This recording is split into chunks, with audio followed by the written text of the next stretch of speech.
you would be able to take forward information that can help you to own the level of wisdom necessary to manage your finances. Today I've titled Help, I'm Married. Where did my money go? And this is because I don't know if some of you realize that from the time you're married, it's like your money and your marriage are tied to a seesaw. So it goes up and it goes down, and you wonder, where did it go? When you're single, you appear to have had excess. It's nothing to be ashamed of, but financial wisdom will get you to where you ought to be. So here is how I intend to present the information today.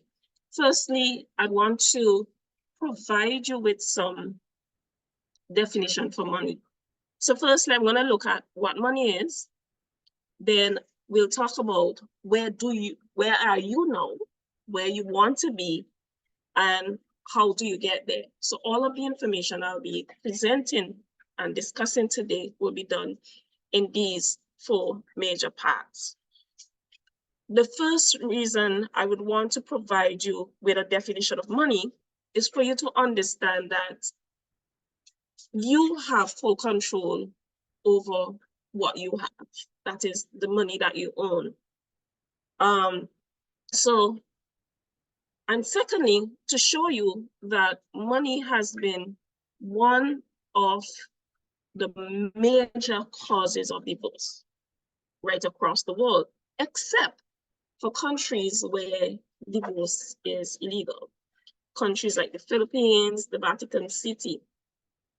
And one of the reasons why money has been at the forefront of divorces is because of, 1, education. When I say education, there are 2 things I'm looking at.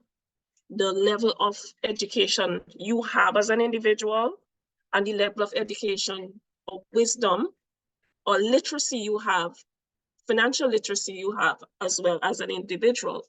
Because the more aware you are, the better you are to make decisions.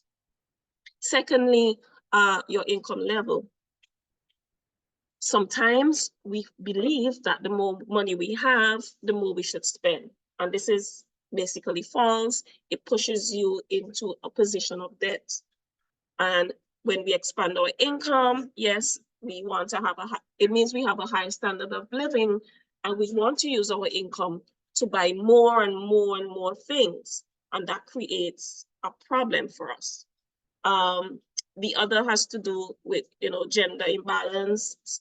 Now we have the issue of a lot of women climbing to the top of the ladder and a lot of women earning more than their spouses. And sometimes that can create conflict in the marriage. But religion can help to bring some level of stability, because throughout the Bible, there are different examples where Christ teaches us about money and money management. It speaks about investments and so forth. So the most powerful indicators are income, education, gender, workforce, and religion. But the money aspect has been noted in the Caribbean specifically as one of the major deterrents or the major side effect of causing marriages or individuals to divorce. So what is money? Money is something that we see that never seems to satisfy us. There's a difference between money, income, and wealth. In Ecclesiastes, the scripture speaks about having good increase, and it speaks about profits, and it also speaks about not being satisfied and being lovers of money, and therefore, in the scripture as well, there are different aspects about what money was. So you see money being fragments and silvers and coins, but all of that has what we call an acceptable means of payment. All of that, is an acceptable means of payment. So in terms of a formal definition, what you should look at money as is some general form of acceptable means of payment. As I said, in the Bible, it was denoted as fragments or coins that functions as a mean of exchange. Many, many centuries ago, we used what is called a barter system, where you would exchange one good for the other, and that was seen as money.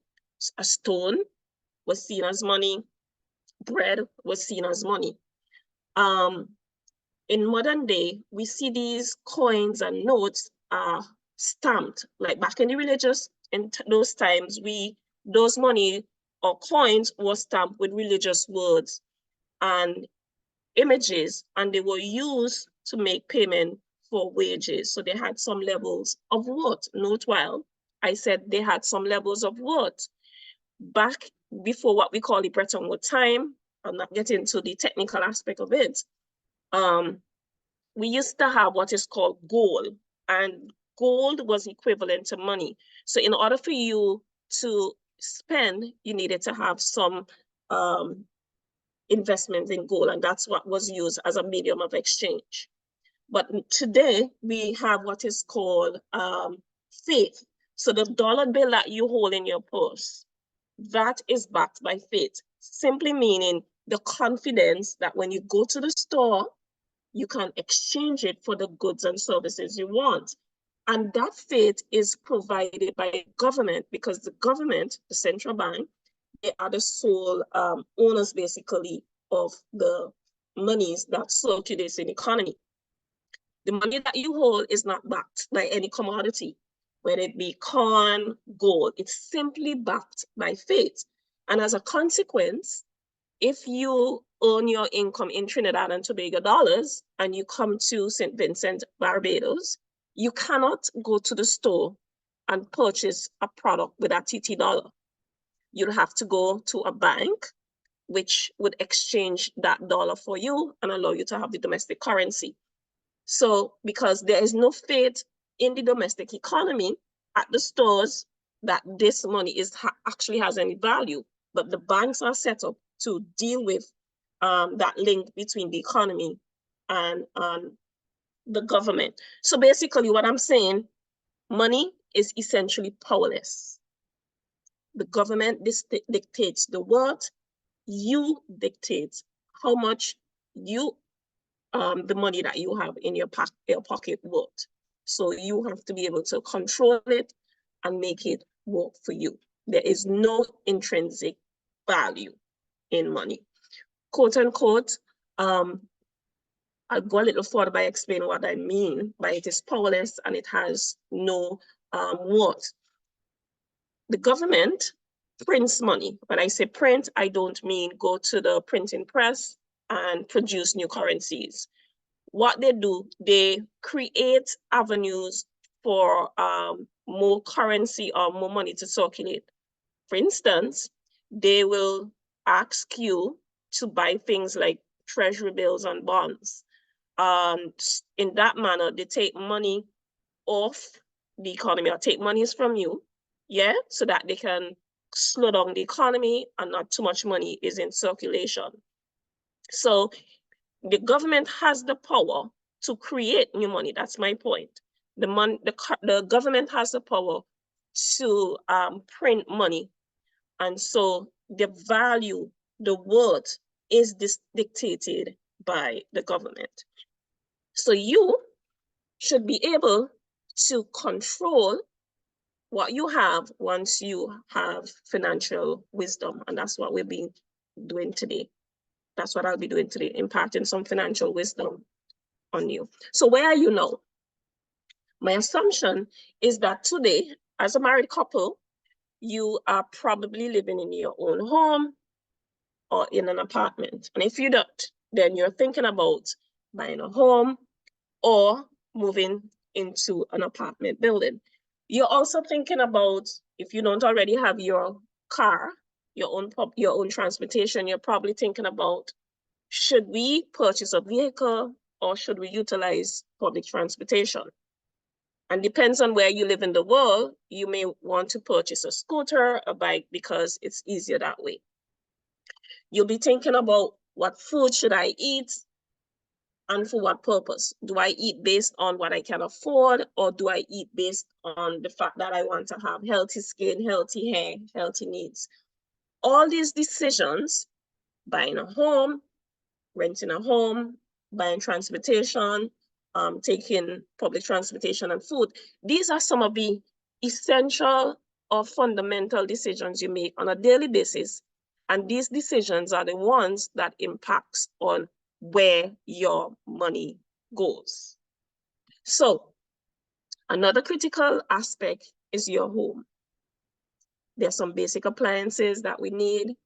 And please don't take me wrong, it is essential as a newlywed couple to work on the basics, just the basics. And as you progress, you can add new things.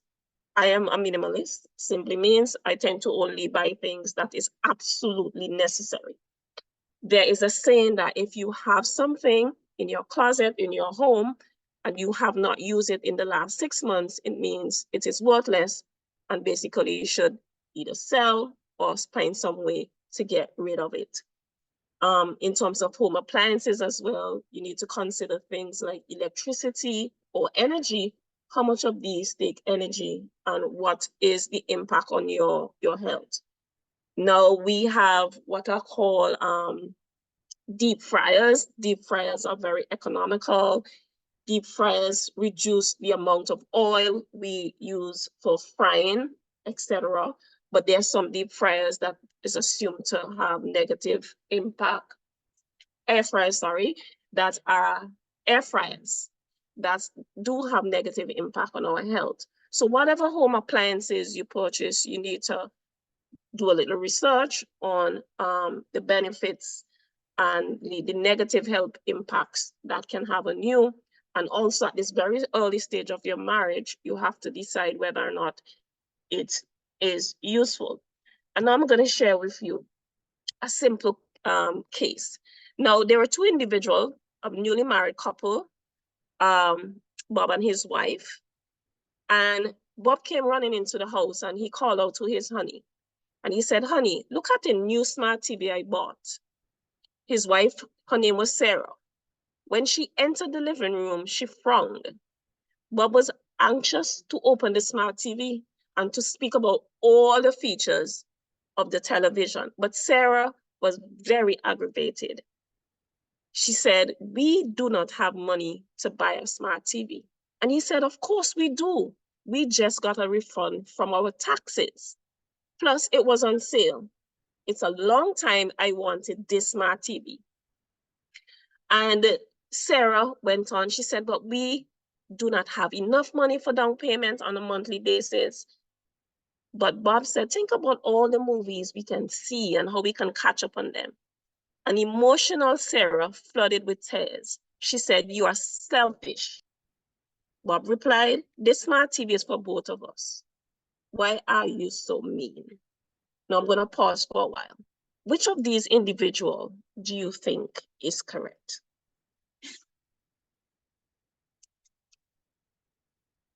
Do you think Sarah is selfish? Or do you think Bob is selfish? What do you think is the issue here? It shows that there is an issue of open communication about what is important, where their money should be spent, and literally having a list of achievable goals for the couple. All right? Sarah's concern is valid, correct. But Bob's concern might be valid too. But the issue is you have to have an open communication before you enter into financial decisions. If you want to truly understand what is important for a person, you need to see how he or she spends her money. So if you look at your bank statement, it truly reflects what you value. What you value will not necessarily be what your spouse value.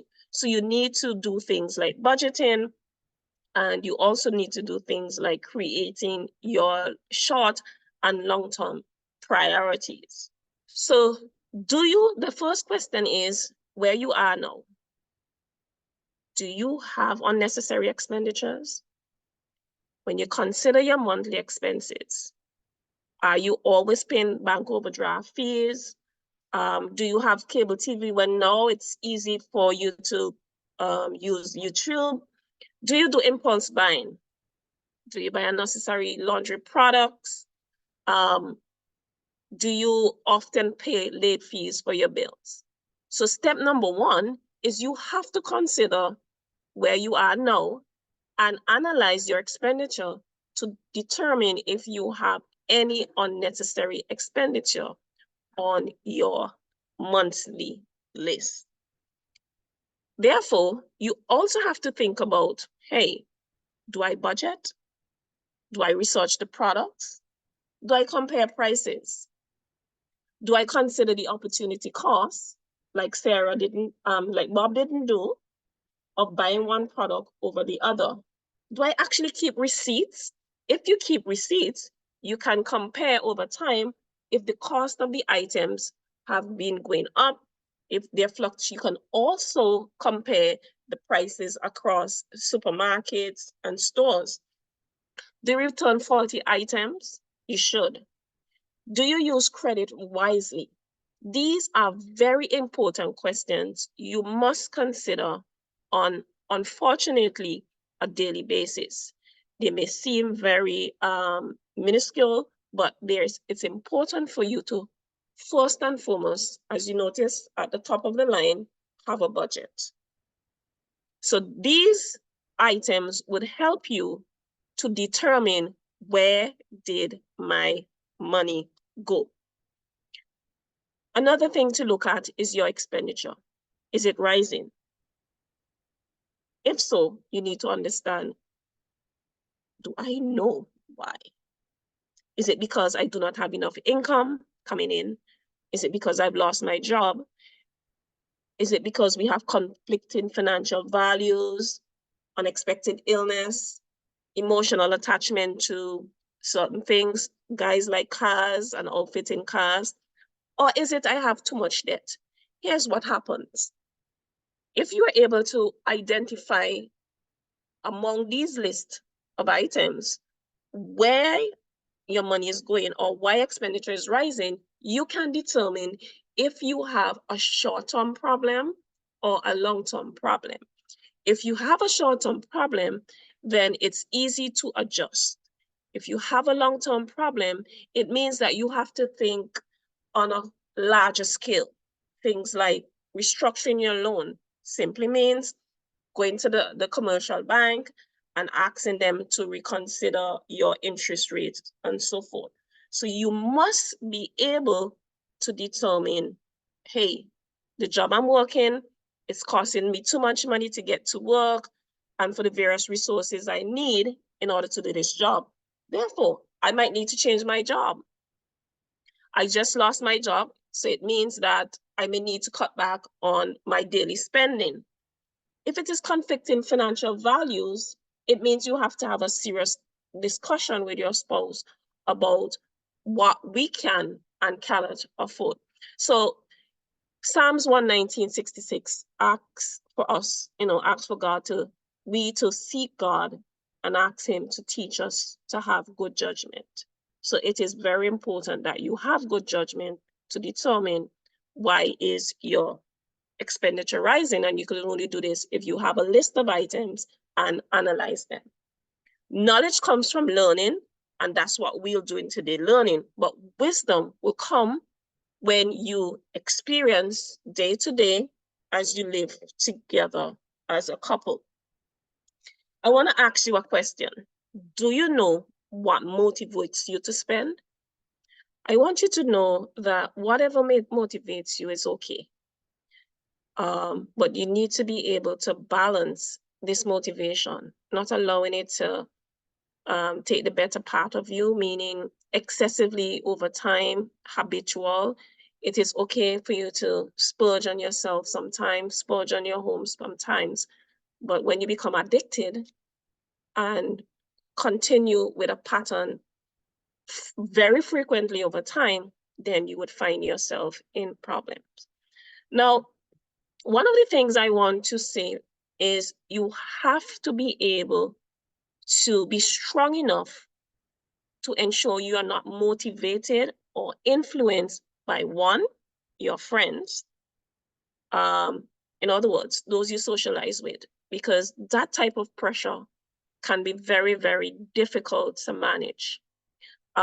Secondly, you should not be motivated by creating an image.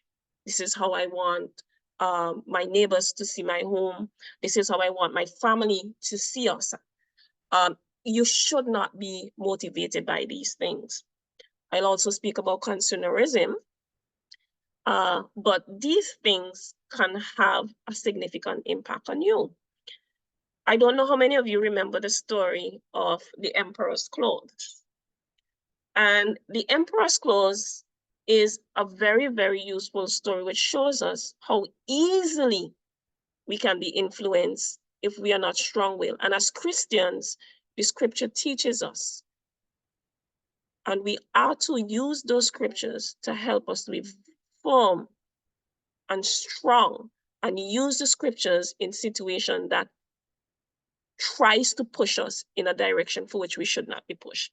So the emperor's clothes is about this emperor, very, very rich. And these two con men came to town, and their objective was to get rich. But the emperor wasn't wise enough, because these two con men said to the emperor, I can build you a clothes that is, in my language, very sophisticated, that nobody else can wear. And basically, it would help you to look super fabulous. Now, the emperor obviously paid the con men a large sum of money. In those days, they were gold. And as those two con men weave the clothing, the emperor would send many of his workers to check in. And each time they go, they saw nothing taking place. They saw nothing being weaved. But because they didn't want the emperor to think they were stupid or least, they said, it looks beautiful, but they didn't see anything. So on the day when these two con men were to present the emperor with his fabulous clothes, there was nothing. They presented him with nothing. But the emperor was so uneducated that he thought, based on the two con men walking around without clothes, was super fabulous. Those who knew better, there was one young man, a little boy in the audience or in the crowd, and he shouted, you are wearing no clothes. And the little boy was the only one who was capable of telling him the truth. And we know children don't hide to tell the truth. So you as an individual should not allow the influences of others to allow you to make decisions or push you to make decisions that cause your finances to crash, to force you into debt, to force you into financial commitments which you cannot handle. So here are some lessons I want you to learn from that story. Number one, vanity. Vanity meaning the more things that are unnecessary, a lot of things that are necessary. Vanity allowed the two con men to manipulate the emperor. The emperor basically loved a lot of things. This is vanity. In many of our homes, we have a whole lot of unnecessary things, or things that we love, we keep buying over and over time. And eventually we just have clusters and clusters of items. We should avoid this. Unfortunately for us, we are taught in the Caribbean that, for example, when you go to work, if your desk doesn't look messy, it appears as if you're doing nothing. Yeah. So we attach a lot of positive energies when we see messy desks at work. We assume we are doing a lot because we look busy. This is not necessarily true. Someone whose desk is clean may be more productive than one whose is messy. So here are some things, or a lot of that demonstrates how the vendors or the providers of goods and services try to allow us to buy more items because they know that many of us like vanity. One, credit card. They force credit card on us. They force line of credit on us, simply saying you have a maximum of $10,000 you can use at the end of the month. They force mortgages on us, automobile loans, student loans, hire purchase. These items, credit card, line of credit, mortgages, they are good, but you have to know how to use them to your advantage. You have to avoid unpaid taxes. You have to avoid not paying your utility bill, your medical bill, your legal fees, etc. Those items I've listed on the right are items you should pay a lot more attention on. That is, when offers are being made, you have to ensure that you cover these things. You cover your taxes, all right? On the left side, before you take a credit card, you have to have a serious discussion about what is it going to be used for? How am I going to pay it down? Because these items on the left, although they can be used for your advantage, can also cause you to end up in severe debt. Okay, and these are called consumer debt. Proverbs 25:16 says, if you have found honey, I would say some of these we can call honey because it allows us to achieve our financial goal. Eat only enough. Yeah? Eat only enough for you. Because if you take too much in, you will basically vomit. If you take too much consumer debt on, you're going to end up in problem. If you buy too much goods, you're going to end up in problem. So let us be guided by scripture. What happens as well is that these can threaten, as I said, our levels of debt. Other things that can push us into temporary and sometimes long-term financial issues are accidents, pregnancies, if there's a death in the family, if there are excess credit, and unexpected circumstances. The reason why these are highlighted as threats is because you may have instances where you are not able to repay these commitments. And so you have to be extremely careful. Bearing in mind that these discussions that I'm having now falls out of vanity, okay? Unmanageable payment. If we have insufficient income, our payments will become unmanageable. If we have overdue bills, arrears, if we have penalties on our bank accounts, then we are looking at unmanageable payments. And this also shows you some of the things you might see when you're trying to determine why your expenditure is rising. Bear in mind, there's some good debt. Any debt that improves your welfare, that enhances, your growth, these are manageable debt. And manageable debt or finances are those that has very good payment terms. What do I mean by manageable payment terms? Low interest rate. Low interest rates are, for example, anything from 2 to 5%. When you go higher, 10, 11% on mortgages and any other debt, you're looking at what we call high interest payment. When you look at debt that extends over a long period of time, that may be also difficult to manage, but you have to ensure when you have a discussion with the bank, your monthly repayment requirement can be manageable with everything else you have to do within your home. So you need guidance. Where there is no guidance, people would fail or people will fall. And so when you have discussions with whoever is at the institution you're trying to access credit, you have to ensure that they are provided with manageable terms. Lesson number 2 from the Emperor's Clothes: pride. Pride prevented him from admitting he could not see clothes. Pride prevented all of his workers from admitting they saw nothing. Do not allow pride to push you into unmanageable situation. don't be enticed by the credit line, and don't be enticed by what we see, new products being offered, new cars, new sophisticated gadgets. Do not be enticed by these. Don't allow pride to push you into the situation. Here I've highlighted easy credit, and easy credit facilitates pride. Here are some examples of easy credit. Payday loans are what we call loan sharks in the Caribbean. Loan sharks are available at places like, I shouldn't be calling names, some very small outlets. You can identify them by their high interest payment terms. For example, some of them are as high as 300%, 200%.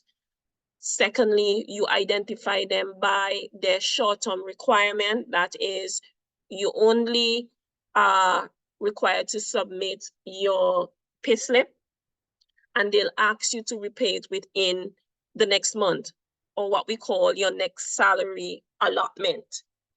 So payday loans are very, very, very, very easy to contract, but they are some of the most dangerous loans to get into, because one, they're high interest payments loan. Two, they allow you to what we call roll over your payment. So at the end of the first month, if you borrowed $1,000, and that's another thing, they allow you to borrow very small increments, like $1,000 up to $5,000. So at the end of the first month, if you borrowed $1,000, and your next payday, you are not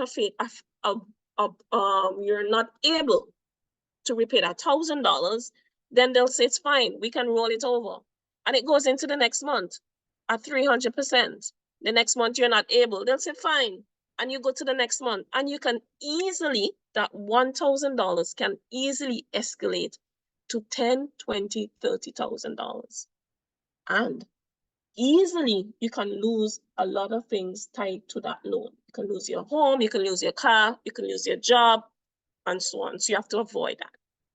The other one is called loan holidays.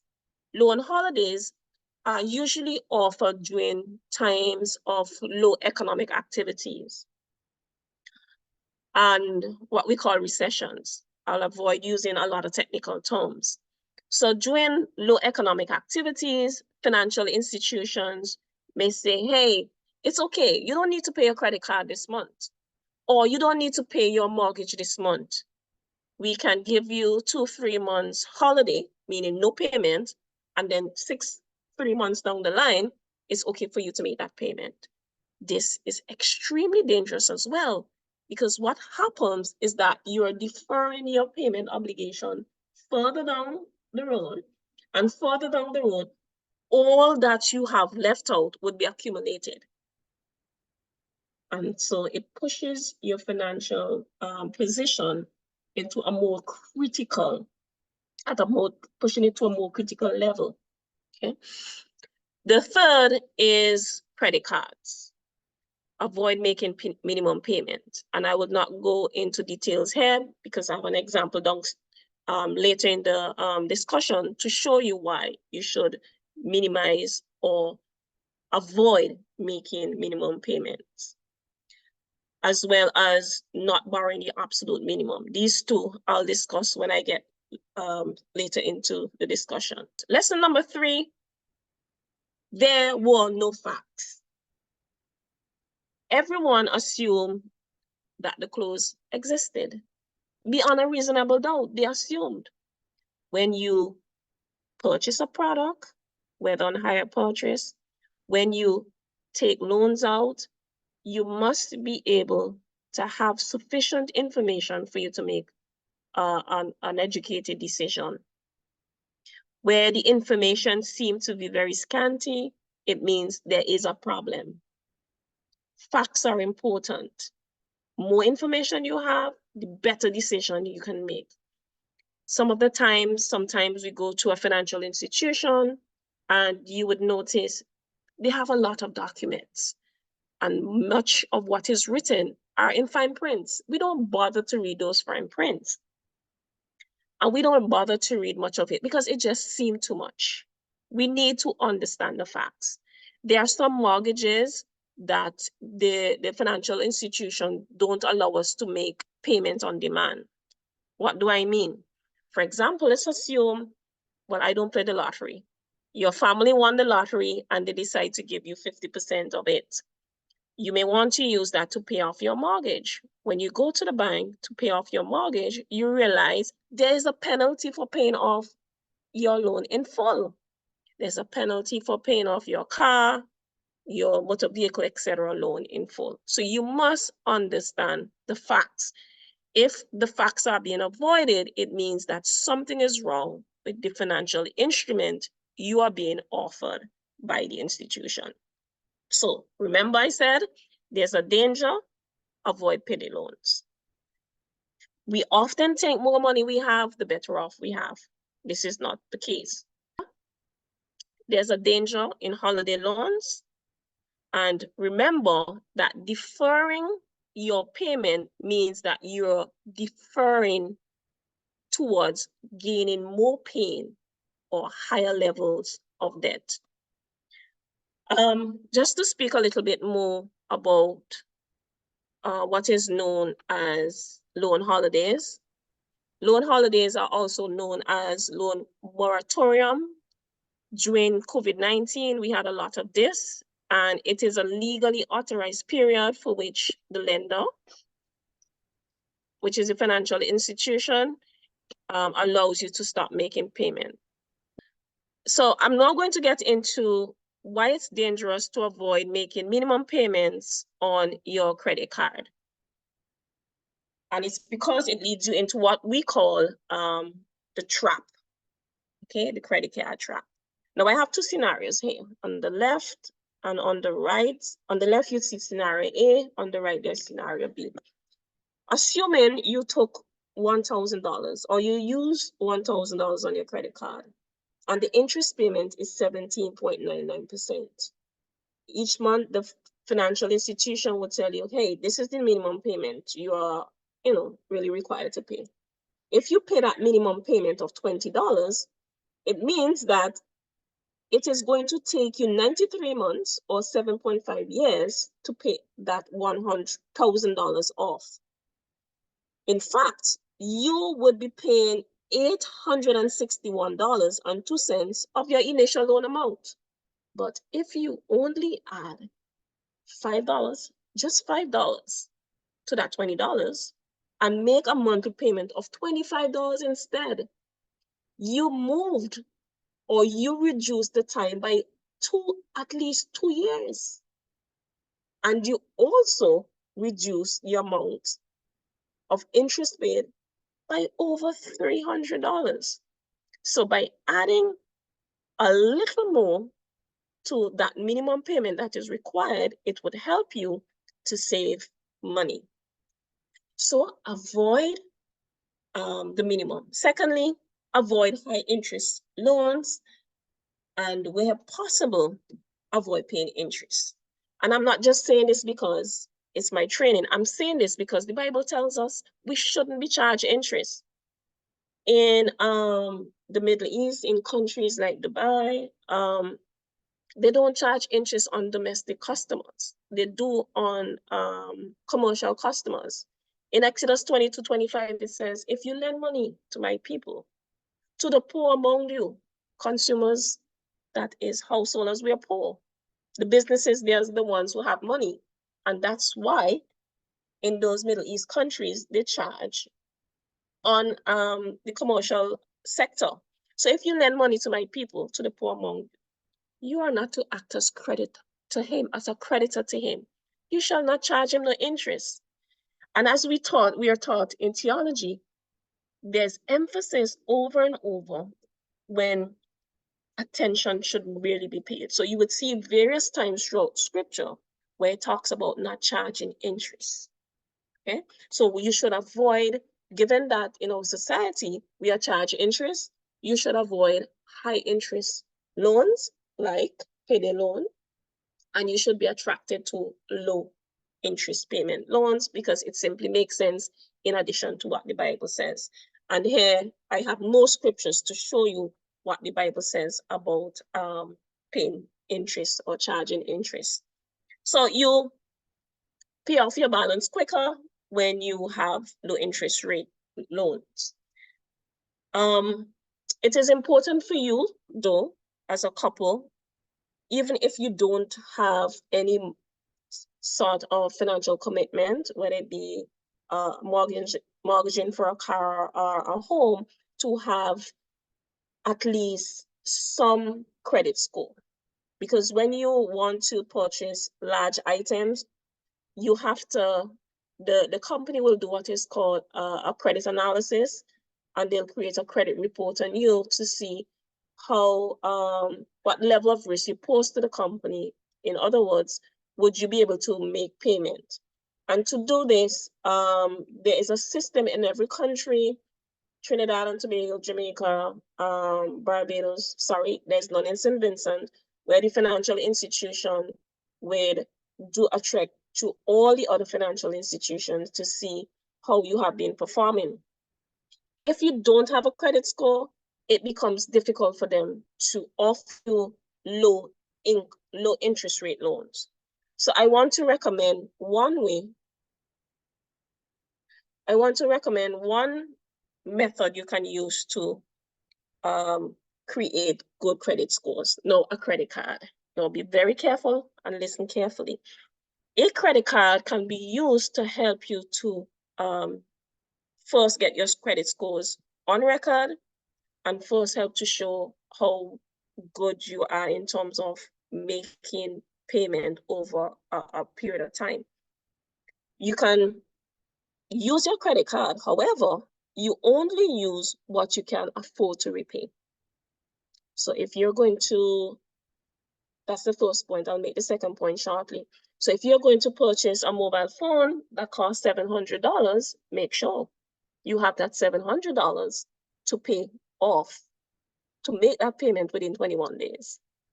Within 21 days, it means you would not have, that interest rate charge would not have been attached to your repayment. Secondly, you use credit cards that work for you. There are some credit cards that offer points that allow you to fly, frequent flyer miles, and cards that allow you cash back. Those cards will work for you, but you have to ensure that when you spend, you can make that repayment and not allow the credit card to accumulate payments over time, because that would push you into severe debt. All right, so now let's talk about minimizing borrowing. I have two scenarios again. This time the scenarios are listed in the rows. Scenario A is in row number 1, scenario B in row number 2. In scenario A, what we have is a loan balance of $30,000 and a monthly payment of $345. So what we see is that this individual wants to borrow an amount for whatever purpose. He really and truly wants $30,000. So he can choose to borrow $30,000. But if he does borrow $30,000, he would be paying $41,428.91 over the duration of his loan. However, if he only decides to borrow $2,000 less, he would save $2,761.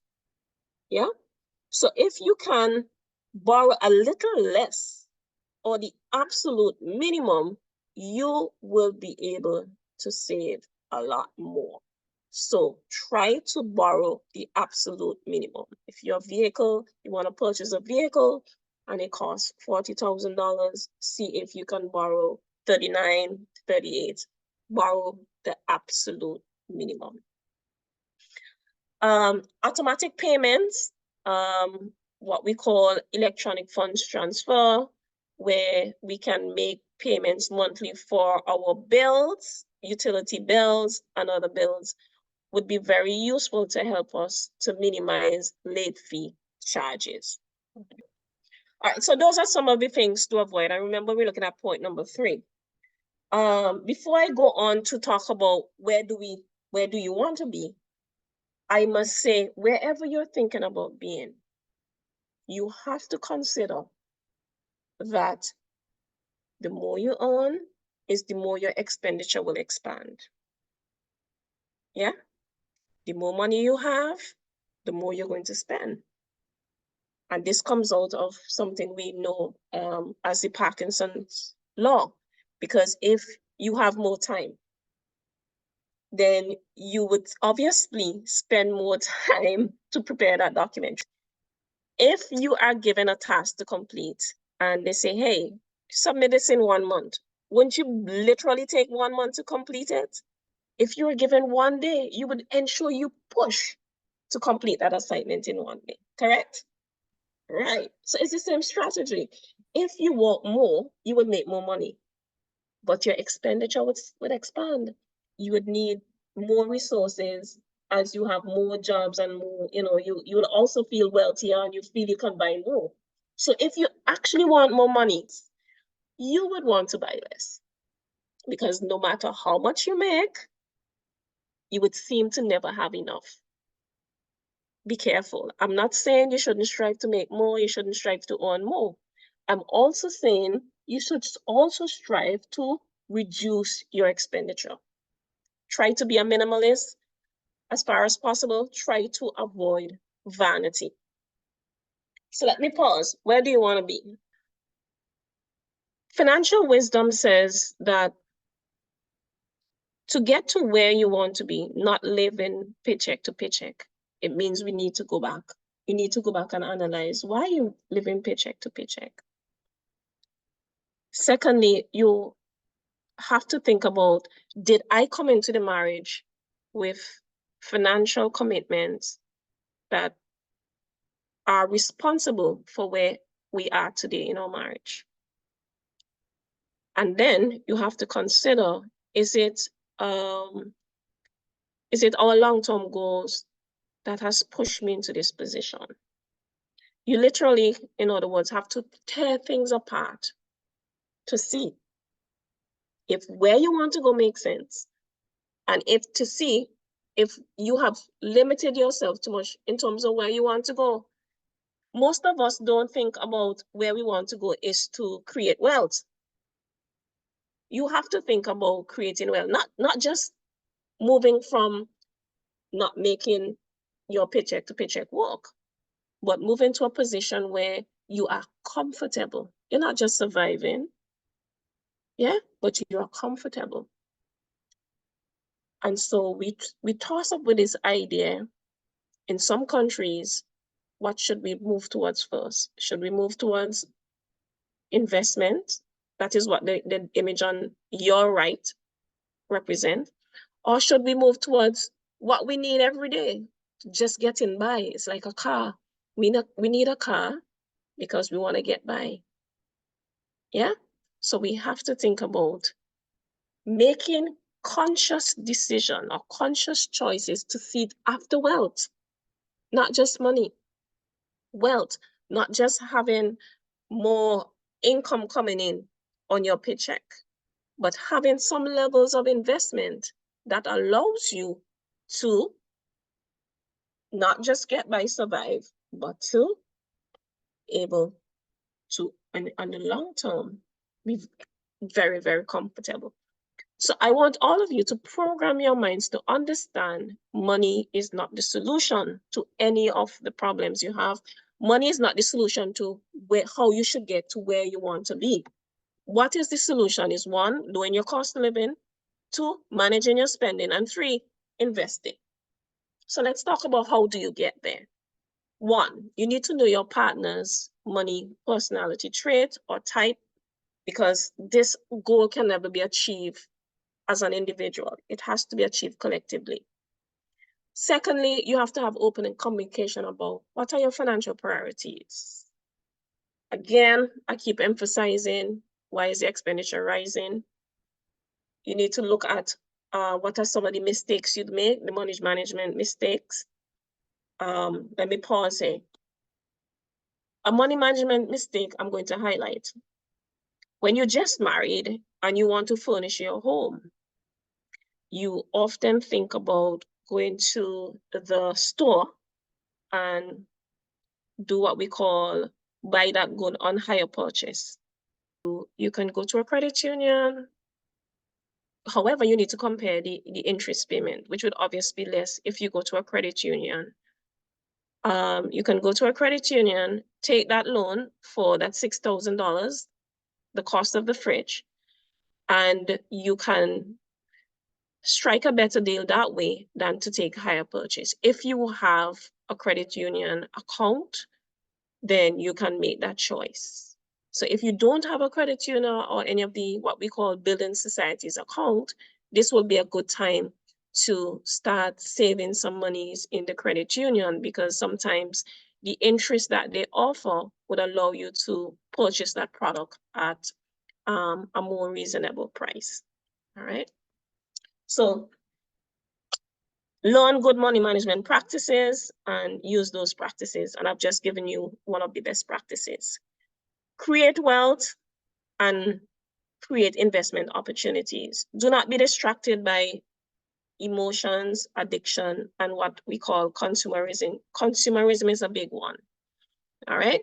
So how do you get where you want to be? How do you get there? Knowing your spouse, personality, temperament. Knowing the temperament may also help you to examine why your expenditure is rising, and it can help you to make good judgment. There are various personality temperaments. Your partner, you may not have the same temperament. Here are some examples of temperaments. We have the flyer. That is the most unusual of the money personalities, because it's a passive personality. You really don't think about money. Yeah. You just make decisions. Yeah. We call you impulse buyers. So when you go to the cash desk, those items that are beside the cashier, those are made those are made for you. You're quickly influenced. You would find that in order to determine if you are a flyer, when you go to the cash desk, if you find that you're always taking up items that you didn't even plan on buying, you're a flyer. Spender, that's another personality trait. If you are selling something, the spender is ready to buy. So consumerism will attract you. If you see an ad on television where products are being sold and you're like, yeah, you pick up your phone and you dial that 1-800 number and you tend to do that, it means that you are a spender. That's your personality trait. You have fun, you're free. You get a lot of joy just from spending. Security seeker, that's the third trait. This person, they predict where their money should go. They don't mind spending, as long as they know that their money is being spent wisely. So they are known as security seekers. You find people who spend on property or any long-term investments, are security seekers. Risk takers. Unfortunately, in the Caribbean, we tend not to be risk takers because we don't have a very large, what we call, number of households who invest in financial instruments. What I mean by financial instruments, I mean like buying shares, stocks, bonds, and so forth. We don't have a lot of persons who would want to get into entrepreneurship. Most of us, when we leave school, whether at whatever level, we gravitate towards working with others, the government or the establishment. We don't think about setting up a business. We don't do that because we are generally not risk takers. Risk takers take big chances when it comes to money. Yeah. And even though it seems as though, there's a possibility of making more money, the higher the risk is, the greater the possibility of making more money, they still take on the risk. What personality trait do you carry? What personality trait does your spouse carry? Are they a flyer, a spender, a security seeker, risk taker? Do you know? You need to know, because the prudency danger, you could only see danger from either side and take refuge if you understand. And once you know, or once you notice how your partner spend, you have to simply stop and adjust. If not, you're going to pay the penalty. You can't notice that you are overspending. You're not capable of meeting your monthly payments and still heading in the same direction. You are going to fall. So you simply cannot keep going in the same direction. You will eventually pay the penalty. So examine the issues in your marriage that may be causing your expenditure to rise. Is it because your spouse personality type is influencing his spending in a negative way? Is it something about your family history that is pushing it? Or simply because you don't have the financial literacy, or you have this misconception about the power that money gives you? That money gives you happiness, respect, and freedom, as it was assumed in the emperor's story. Avoid these misconceptions. Ask God to teach you good judgment so you would make the right decision. How do you get to where you want to go? Set clear goals as well. Identify your income and expenditure spending. Separate your needs from wants. Design a budget. Put some plan into action to achieve not only short-term goals, but long-term goals. Look ahead, consider what the seasonal impact will be. I want to pause because I want to have questions. I know most of the couples on the platform, they are married couples, but there may be a few that will be getting married pretty soon. So in terms of money matters and I guess management or mistakes to kind of avoid with regards to that, would you be able to speak as to that in thoughts?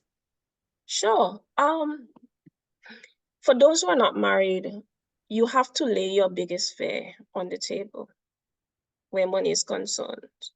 You have to speak the truth about where your finances is, what are the commitments you currently have. Some individuals have commitments that are tied to family. For instance, they may be helping their family making payments for various things. You need to be clear. You need to lay what is your biggest fear on the table. You need to also lay out what is expected, what the responsibility of each partner is, who is expected to meet what the various expenses in the home. Are we going to be using one bank account to make payments for bills? My recommendation is as follows. Before you get married, you're gonna decide, one, how are we going to save? Saving simply don't mean putting money into a bank account, but what are we going to use to make our money work for us? Are we going to have a passive income?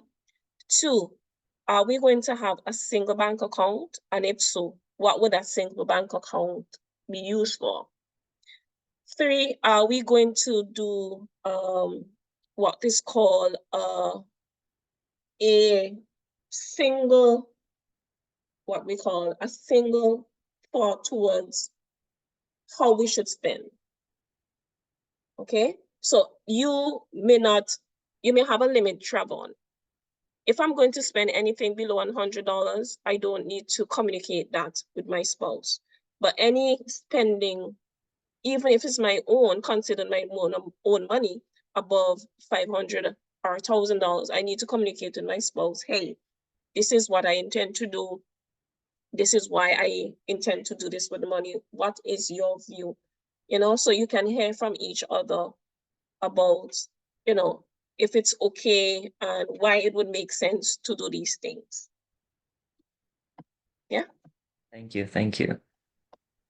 So those are some of the things you can consider. You need to lay your phase out, because it's two different persons with two different financial backgrounds that would be coming together. And as I say, your spending habits, it's easy to tell what priorities an individual has by looking at where they put their money. So before you get married, if you notice your spouse like nice clothing, I'm sorry, you can't change that. He would always like nice clothing. If he likes nice cars, he would always like that. So don't try to change him when you go in. Okay? You just have to come to that decision about, how you can influence in a positive way if there's a lack of money. Large sums. I don't think you can do it. Well, yes, you can actually do this before you marry. You can consolidate your finances depending on what they are. If they are student loan, you might not be able to. There are some financial institutions which would allow you to consolidate the various instruments or the various type of debt. By consolidating, it would reduce the total amount required monthly. When you're consolidating as well, what you're trying to do is to contract a loan or secure a loan at a lower interest term. That's the second thing. Thirdly, if you are unable to do that, what you should strive to do is to try to achieve whatever long-term goal you want. For instance, if you want to purchase a vehicle and you currently have a vehicle which is responsible for that large sum of money, like two of you have two vehicles and that's what responsible, you can choose to sell either one or the other or both and take a new loan, which would now be consolidated as one to purchase two new vehicles. Am I clear? So consolidating may not be available for you, but taking a new loan, if it's available, fine. If it's not available, you can take a new loan, which allows you to, after selling, to purchase something new as a couple. Thanks. All right, the second question is about your buying habits. Who you are is who you are. And as I said before, it is difficult to change who you are unless you are working towards something. So if you know spending on bulk buying, I am excessively doing so, but then we are working towards saving for a home, then that goal helps you to stay focused. So to reduce this habit of buying unnecessary things when not needed, if you have a goal set and you focus on that, it would reduce that. In your case, you're talking about having extending your family with babies. So when you consider, hey, I want to have sufficient to make sure we can afford babies, then that would help you consciously to reduce this bulk buying or unnecessary buying. Two things. One, you have to have an extensive list of items you spend on. And you also need to have an extensive list of things of your income on. So if I can skip forward, yeah, this is a budget template. If I go through it, what I want you to notice is how many items this list has. You may have probably 100 or even more. So when you're budgeting, it's not just trying to say, okay, this is what I spend. Usually people write on their template, food, clothing, shelter, transportation, those comprehensive The list needs to be comprehensive, in other words. You need to itemize as far as possible every particular of what you spend on. That way, you would have a better idea of what is necessary and what's not necessary. Secondly, when you do this, you would be able to see what of the expenses comes from your job or how you earn your income. So you prioritize and you separate those expenditures that are related to your income generation. So whatever resources you need to invest in for your business or to conduct your job, you then would be able to separate those from your everyday expenses. And so I would say itemizing as far as possible your personal expenses and your business expenses, that's one. And secondly, in terms of your income, you should be able to have, I think they usually say 3 months in excess of what you earn. So because your job is seasonal, you have to try to put aside at least 3 months income to allow you to survive until the other one revolves. Now, my 3 months schedule is ad hoc, but that schedule for you should be dependent on when income generates or regenerates for you. If it's seasonal, I don't know, Christmas, various events, whatever it is, you have to look at how often those are, and then you can do an average to see how long it will take you to regenerate.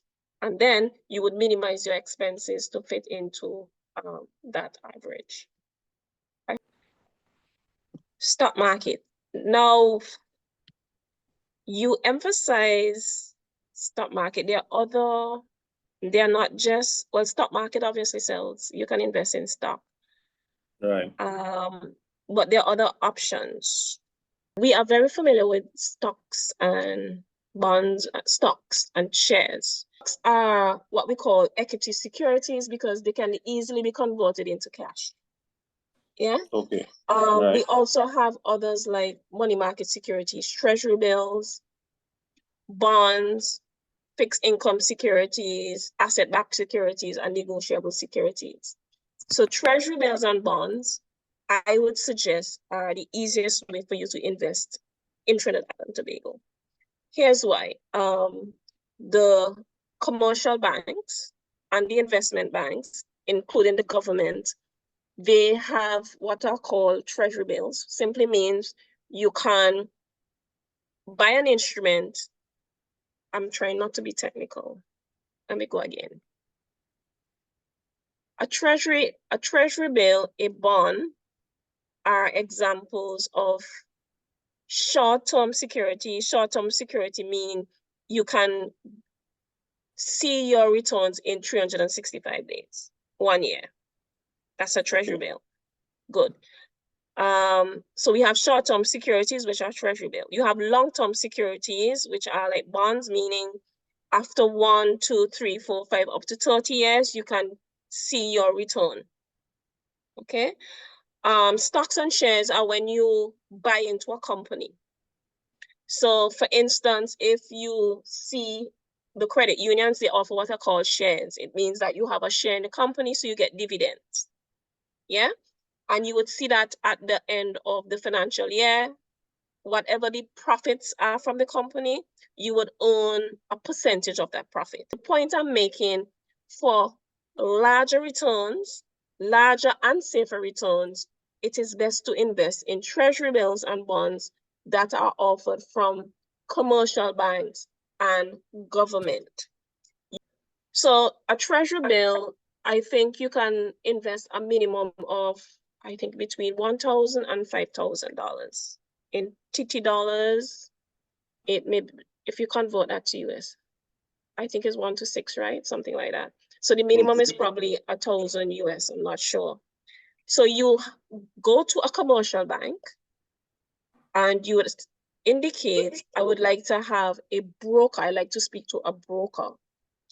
An investment broker is the one who would identify the existing investment opportunities So they'll say, hey, this is a treasury bill. It means that you will get your return in 365 days. And it is being offered by, I can't call name of institution. It is being offered by XYZ institution. This is the interest rate, and this is what they're offering. All right. And then they'll ask you to make a choice between which of the institutions you'd want to, the instruments you'd want to use. When I say instrument, I mean like treasury bills and bonds, stocks, etc. All right. And you'll give that broker, say for example, $1,000 that is required, and that broker will make a bid. Yeah. So that broker will make a bid to ensure you get the highest possible interest rate. When you're investing, you want high interest rate.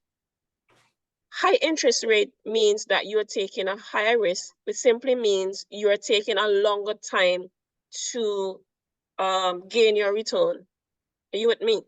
So a 365-day instrument, which means after a year you'll get back your money, may only earn you 5% interest.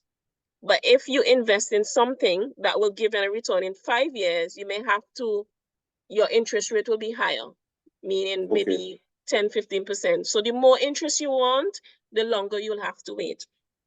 But in practical terms, for you to do it, you first need a broker.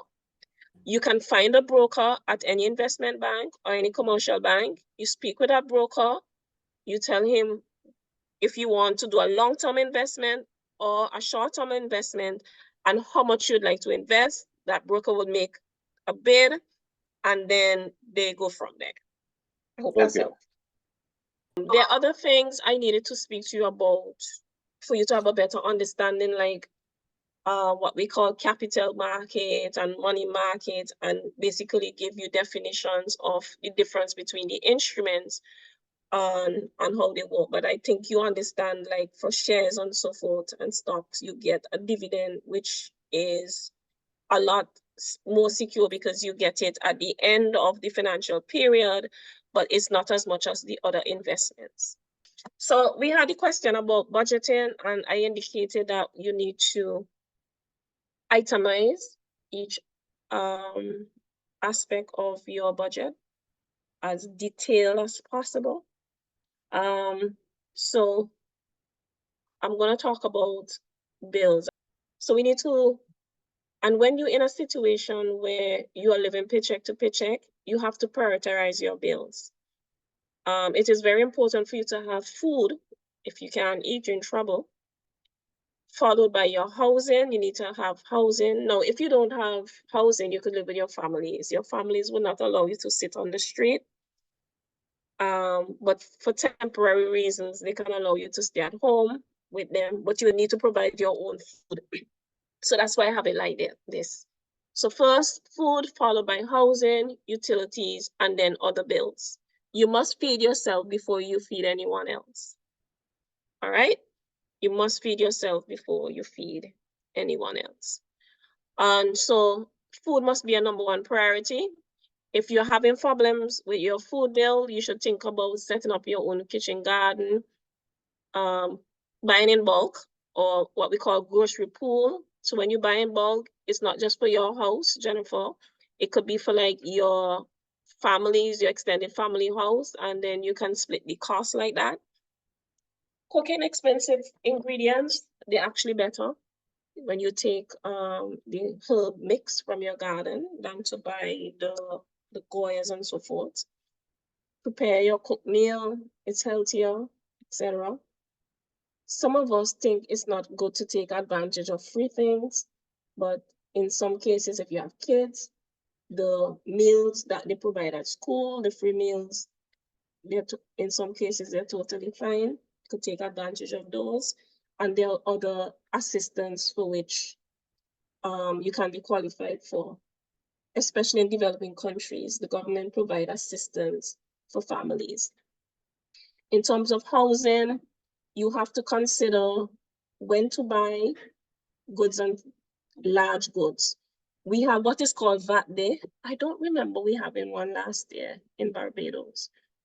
In St. Kitts and Nevis, Antigua, Barbados, and other countries, we have a day that is called VAT Day. And on that day, there is no tax that is charged on large items like motor vehicles, when you're purchasing materials for housing, when you purchase luxury items such as refrigerators and so forth, large items. And so you can target to buy those items during VAT Day. I would not say do it during what we call Black Friday. I would not say during those times, because what these people do, they would increase the price, yeah, and put the discounts on for you to believe you're actually getting a cut. You're not getting a cut. If you check the prices of the months before, they were a lot higher than what they are now. And sometimes that's what they do. If they don't do it on all items, they are on strategic items to help the firm to make profits. So sometimes that's what they do. And the idea is when they offer discounts and you come to the store, you are tempted to buy other things for what you didn't plan on buying. Yeah. So it is better to drop the price to make the items look more attractive. And in so doing, they get more sales because more people come into the store, and more people walking through means that there is a greater chance for them to even buy items which they didn't plan on buying. So be aware of that. If maintenance cost is too high, then you should move to a location where it is cheaper. For example, a car. If you have a car and to maintain the car, you find, hey, I have to be buying a lot of parts and, maintenance cost is high, it's time to get rid of that car. If you have a home and you have problems, maintenance costs of maybe the roofing, the fencing, and so forth, it means you should deal with it.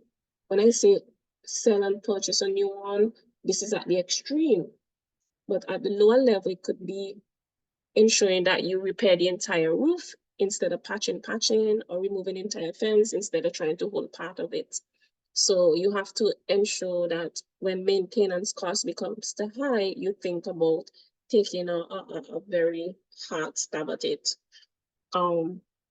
In some severe situations as well, you may have to consider renting a section of your home.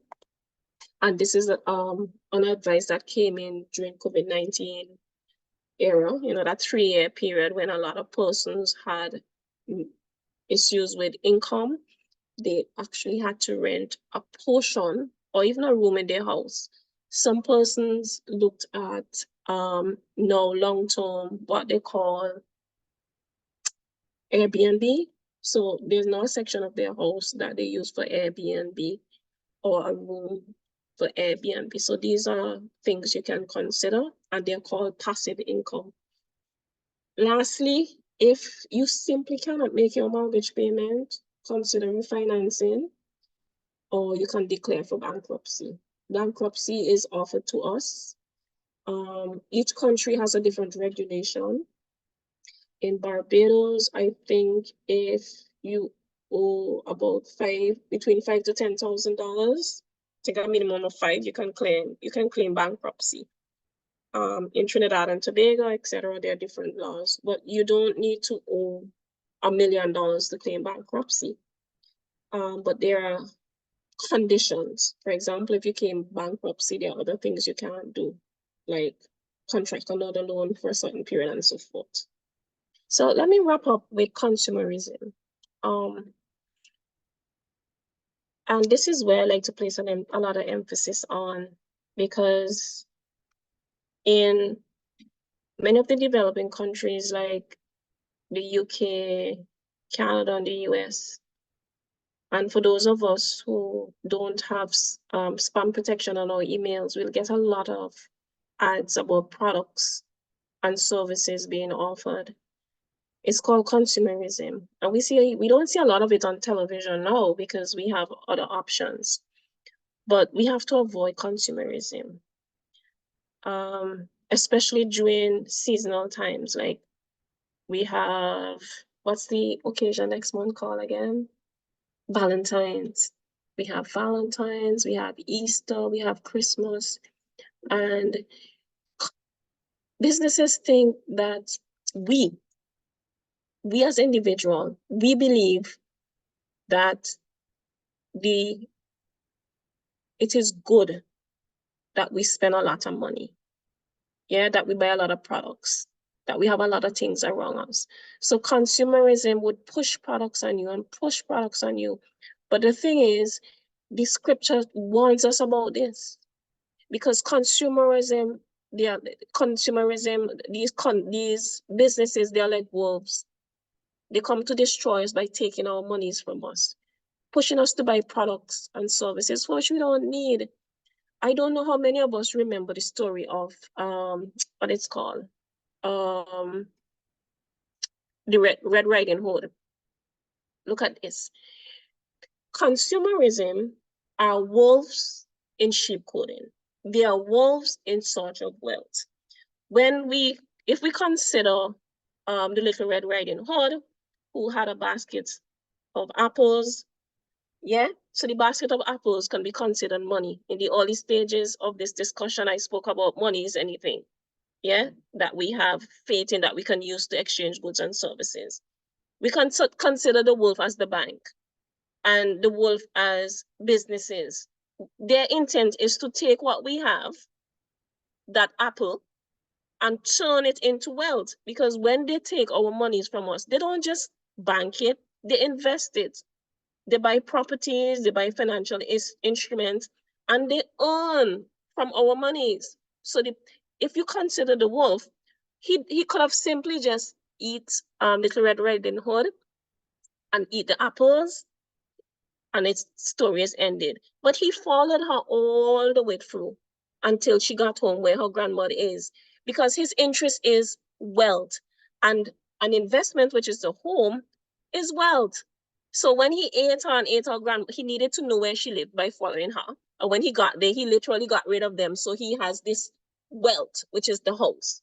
So that's what businesses do. They take our monies, they turn it over for the betterment of themselves, and they become wealthy. So let us learn. The Bible says, don't forget to show hospitality to strangers. The businesses are strangers. But when we entertain them, we have to entertain them to make the best out of it, because they're like angels for us. So let us learn from them. And let us learn from them here by saying that their strategy is to use our money to make them better off. So avoid consumerism and learn from them. They are wolves in sheep clothing, and there are three interesting facts about wolves. One, they eat in moderation. Two, they get kicked out if they are successful in hunting. And three, they are zeta variants of wolves, and these zeta variants are strategized, or they're specialized in coordination. So let us coordinate together as couple to use our money to work for us by investing, and to use our money to avoid getting into vanity and others, but to use it to achieve the goals we want in long term, so that we can be better off. So, fact, don't entertain strangers. Fact, avoid wolves in sheep clothing. Fiction, don't entertain strangers. Entertain strangers, but allow them to basically work for your benefit. I think I'm going to stop there. Thank you.